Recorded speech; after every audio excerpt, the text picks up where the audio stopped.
some First Alert meteorologist Hallie Vogel.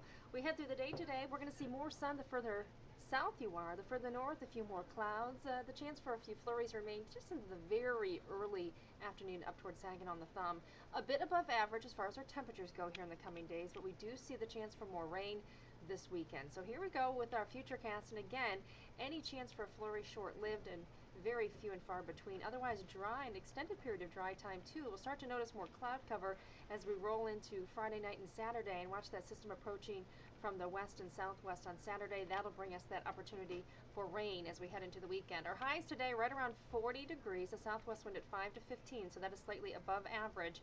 Overnight lows under mostly clear sky will drop down into the 20s. We'll stay in the 40s for an extended period of time all the way through the weekend. Our chances for rain come late Saturday, and we're looking at opportunities for rain on Sunday and a high of 46. Well, thank you for clicking on WXYZ.com. Hope you have a great day.